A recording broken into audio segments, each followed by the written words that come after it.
Okay, so what was your situation like when we met? So when I met you, Sonia, my situation was that I had experienced two miscarriages and in relatively close proximity to one another within a few months of each other. And I was very confused and absolutely devastated simply because I already had a son that I was able to conceive and carry with no problems.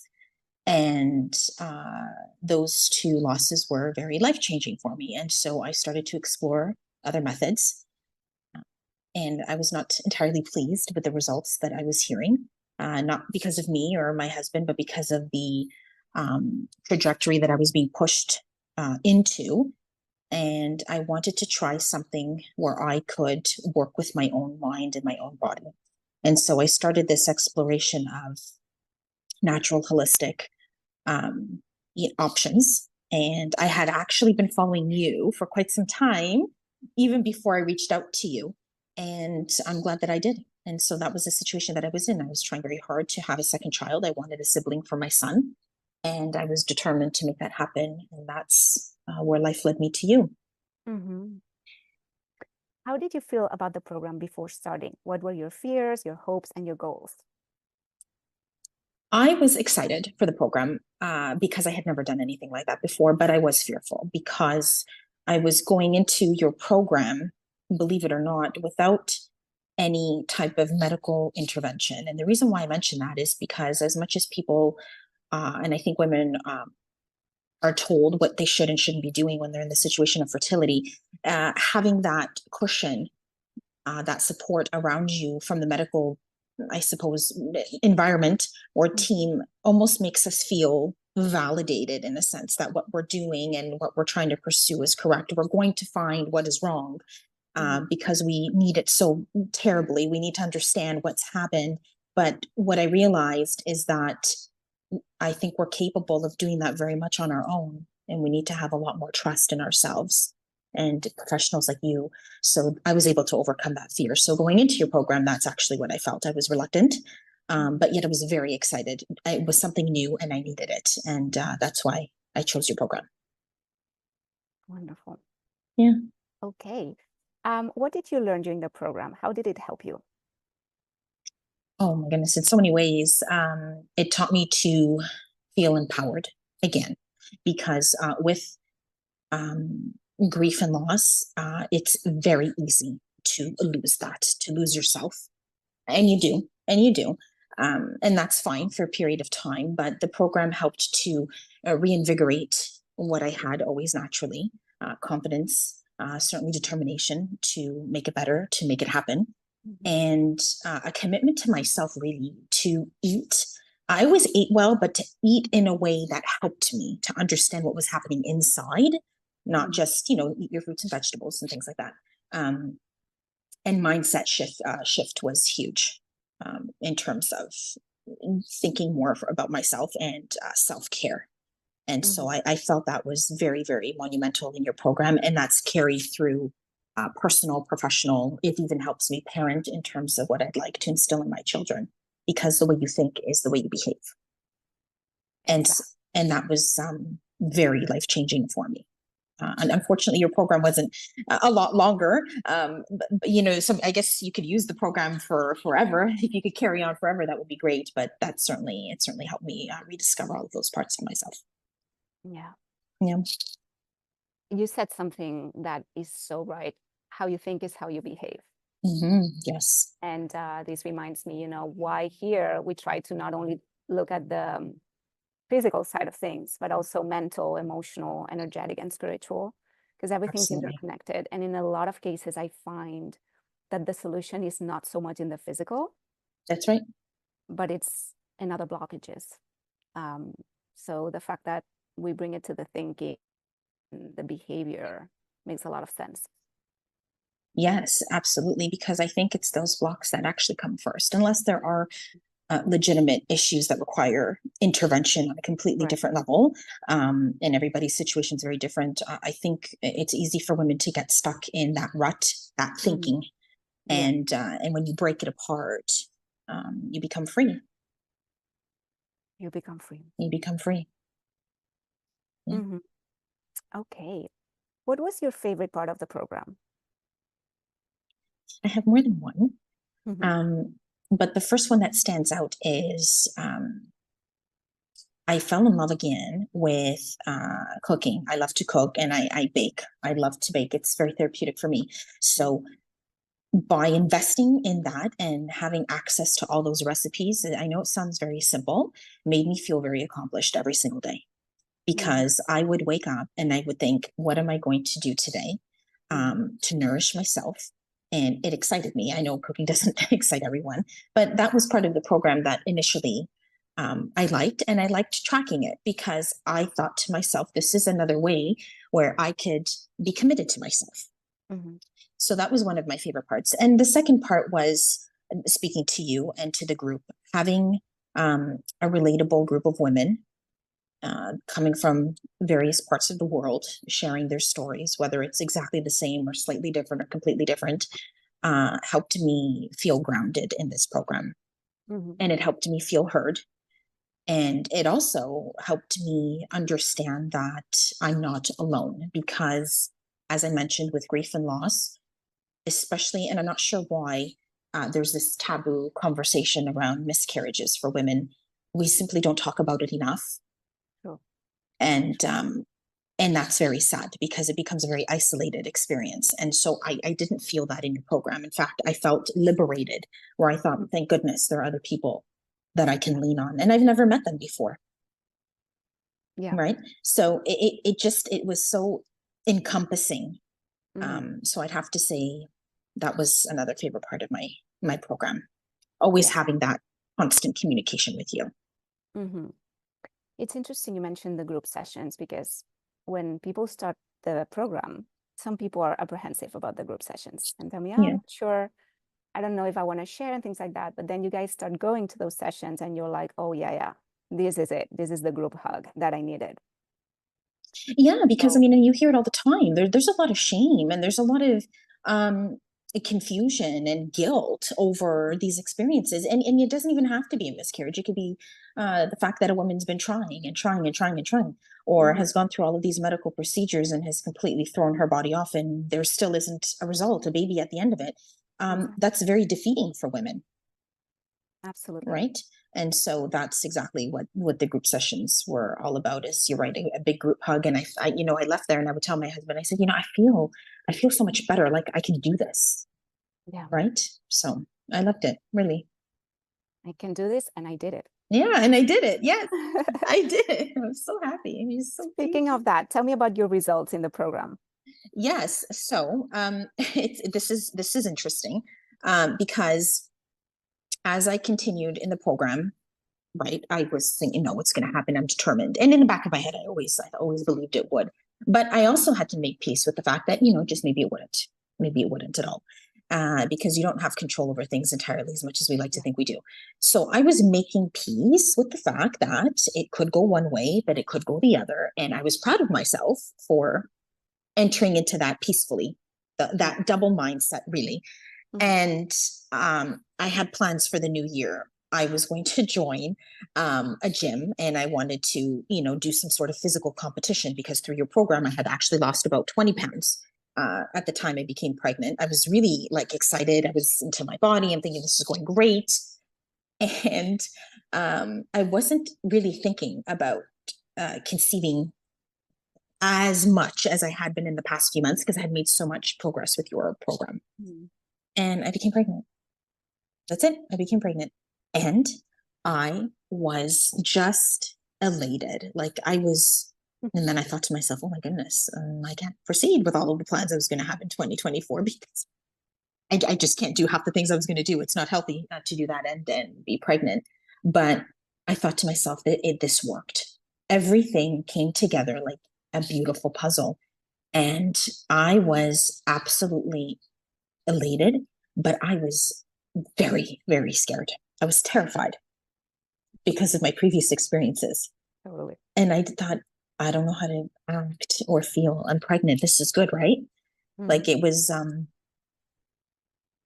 I had to convince myself every single day getting through the first trimester that I can handle it and I can do it. So my results were positive because I did become pregnant. And you were actually one of the first people that I shared it with. I remember. Yeah. It was around January 4th that you announced it. Yes. Yeah. And I was in Costa Rica that day, and I woke up to your message. Yeah. And I was so elated, as you say, and I shared it with the team, and everybody was like, what a way to start the year. We're all rooting for you because there's a lot of people. I mean, we're a small team, but we're all in the backstage, kind of like rooting for you guys. Of I'm the course. person that's in front of you, but there's a team behind it, and they were all super excited. Yeah. Yeah. And you know what? I had a feeling I was pregnant because obviously a very familiar feeling to me. I thought I'm really hot and I'm really bloated. Like, what's wrong with me? Oh, I might be pregnant. No, I'm probably not pregnant. I'm just waiting for my cycle to start. And I thought, I'm not quite at that DPO where I should be taking a test, but I will take an early test. Because I just did that and it's not good, but I did it anyways. Yeah. And it was positive, and I kept taking them. And I'm like, I should probably stop and maybe just go to the doctor. But I'll never forget that. What a wonderful way to start the year.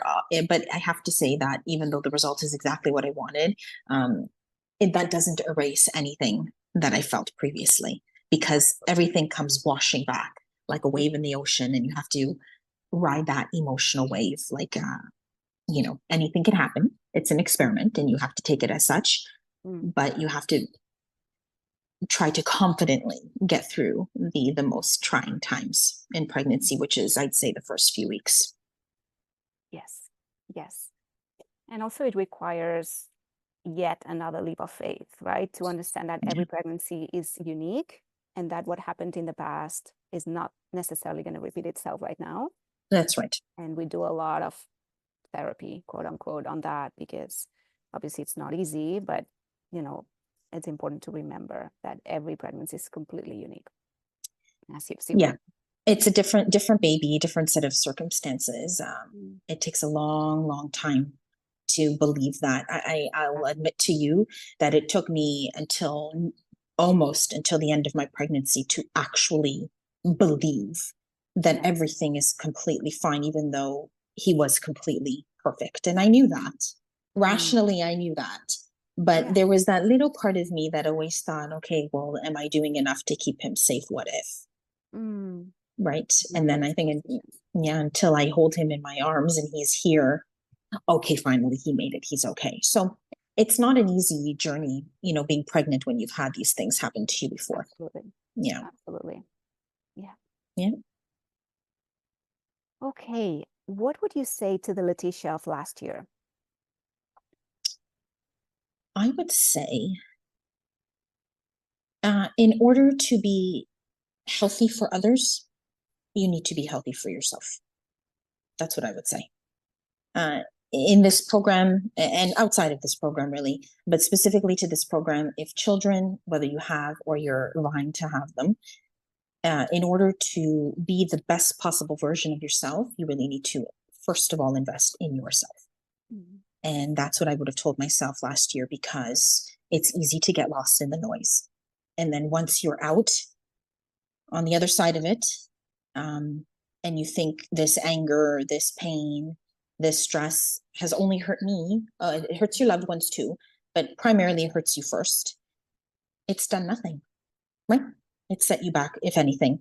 And so once you develop that confidence and that understanding that you can overcome really anything, then you're a better version of yourself. And that's what I would have told myself in the midst of grief, which is actually very hard to do, but it's a skill that you need to practice. Exactly. It's a practice. I really like that word. We don't change things overnight here. We practice, and it's a process. It's a process. Yep. Just like anything else. So that's the wisdom I would have imparted to myself. And I feel this way now because I want better for my children. I really do. I know it won't be perfect, but I certainly want them to be, I want them to be strong. I want them to have these skills growing up too. Yeah. And you can model them because you own them so well. I try. It's always a work in progress. Okay. What would you say to anyone who's struggling to get pregnant now? I would, well, first and foremost, I would there's two parts to this. I would lend a sympathetic ear, empathetic, because I've been through it. And so I would try to coach them through the challenges of getting pregnant, because outside of that support, there's not much that I can do as a person, because this is a journey that is not determined by me. But the only thing that I would be able to do for them is to give them that psychological and emotional support that it requires to become pregnant. And I would do it with a lot of grace, because it's not easy.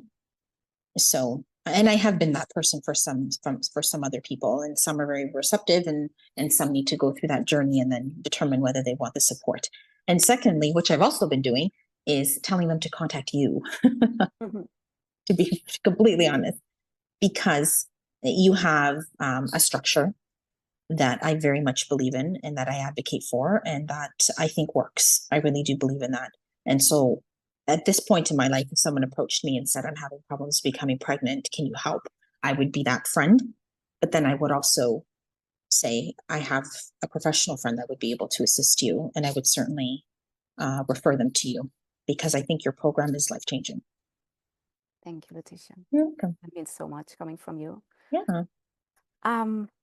Last but not least, what would you say to anyone who's considering to join the Fertility Solution as a way to maximize their chances of getting pregnant naturally? You should do it. That's a very simple answer. You should do it. And I would also say to them, not only should you do it, but do it because you truly feel it's right for you at this time. Because it's an investment. It's like anything else. And whether it's monetary, emotional, relational, you need the support. This is something that goes just beyond the person to join your program. If they have a spouse or a partner or whomever it is that are supporting them, it's important that everybody is on board with it, because this is something that they're going to be doing for themselves. And so in order to maximize it, you need to be completely committed and focused. And make that like your career. You know, you wake up and you go to work. Okay, so you wake up and you see what's on tab for week number 1 or week number 2, and you have to treat it with the same kind of love and respect. And so I would say only do it if you're completely invested in making this change in your life, and understand that it will take time, or it may not. You can wake up in 3 weeks and be pregnant, or you can wake up in 7 months and be pregnant. You have to be prepared for both. And so that's what I would say. Beautiful. Yeah. I love it how we keep it so real. Yeah, definitely. It is. It's a real program. It's for real people going through real things, right? Exactly. Real life. Yeah. I think that you were a great example of somebody who had the intuition that the way to your baby would be through upgrading yourself from every possible angle to the very best version of yourself. And from day one, you showed me that. How you were incorporating and embracing all the recommendations, how you were falling in love with that process of upgrading yourself. It was so beautiful to see and so inspiring.